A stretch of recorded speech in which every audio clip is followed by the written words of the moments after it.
Ini mungkin menjadi penghinaan Natal terbesar dalam seluruh hidup Vladimir Putin.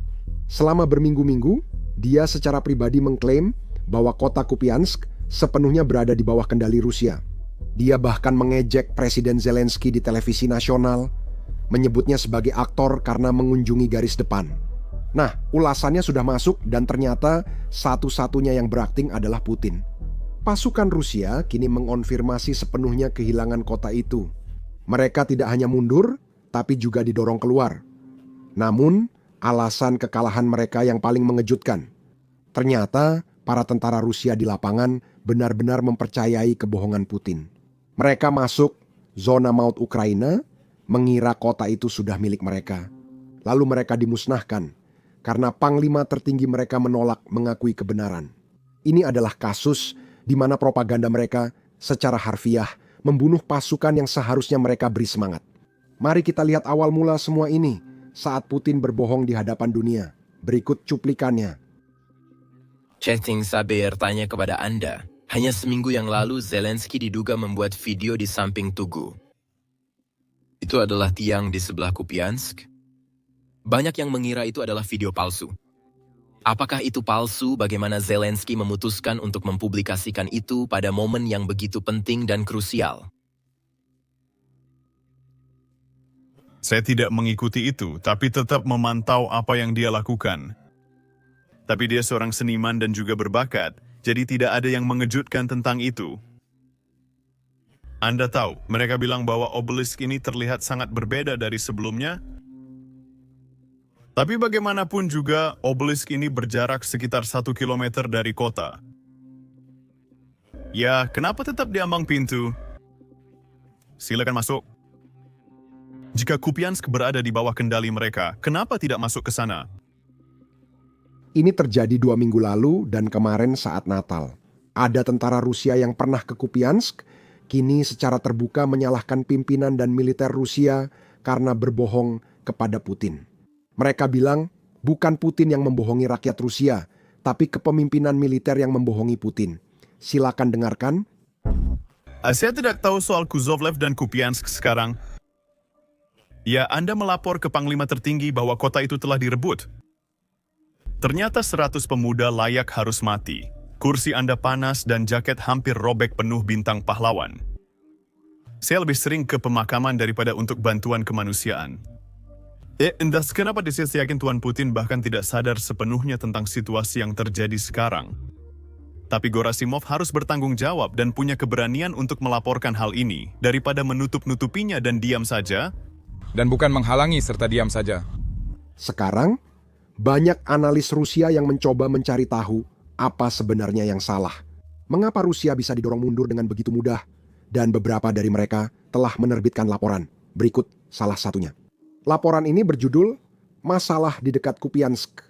Sebagian besar jembatan di tepi barat sungai telah hilang. Formasi Ukraina masuk di antara dua kota itu untuk menindaklanjuti laporan palsu. Salah satu unit yang beroperasi di sini, 150 personel hanya pada bulan Desember saat mendekati salah satu permukiman yang mereka yakini telah dibebaskan. Dia menggunakan tanda kutip pada kata dibebaskan. Karena Putin mengklaim kota itu telah dibebaskan, padahal sebenarnya masih dikuasai Ukraina. Sekarang sudah cukup jelas bahwa ketika presidenmu yang mengatakannya, para tentara akan mempercayainya.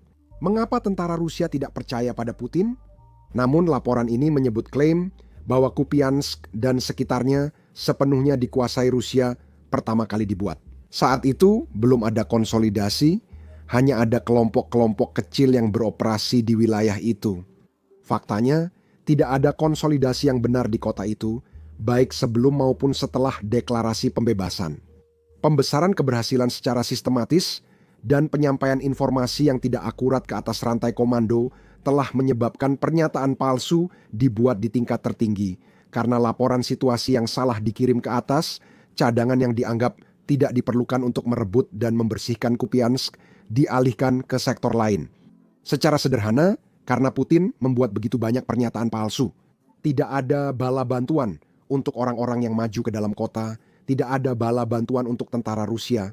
Dan itu berarti ketika angkatan bersenjata Ukraina melakukan serangan balasan, Mereka cukup mudah mengalahkan orang-orang Rusia ini.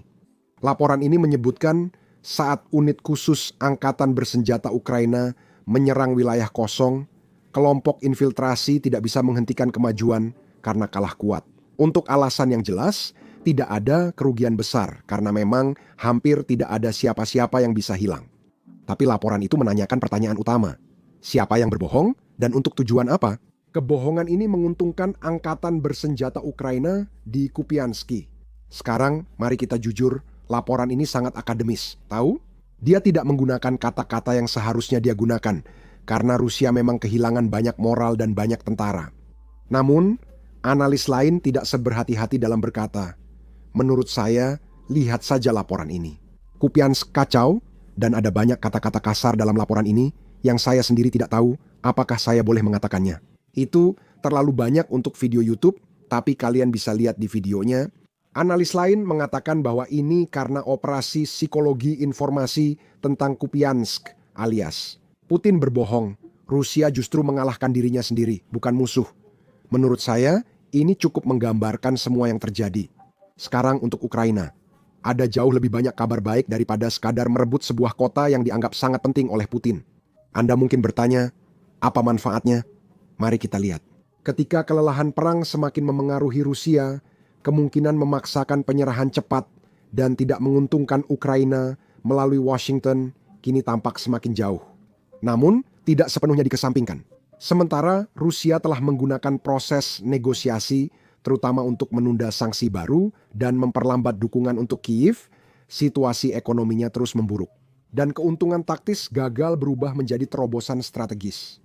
Prospek Ukraina membaik, tapi masih rapuh akibat skandal Zelensky, ketidakpastian di Washington, dan ketidakharmonisan di Eropa. Hal ini berisiko melemahkan dukungan militer dan finansial untuk Ukraina, seiring makin lebarnya kesenjangan antara ambisi politik Kremlin dan realitas di lapangan.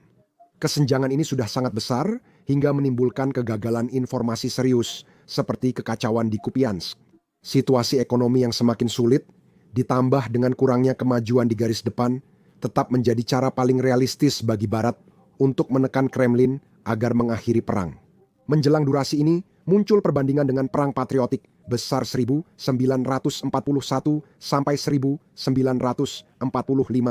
Bagi orang Rusia, ini sangat penting karena segalanya berpusat pada Perang Patriotik besar. Ini adalah seorang analis Rusia yang benar-benar kehilangan akal sehatnya. Perang yang dimulai Putin ini, operasi militer khusus, akan berlangsung lebih lama dari Perang Patriotik besar.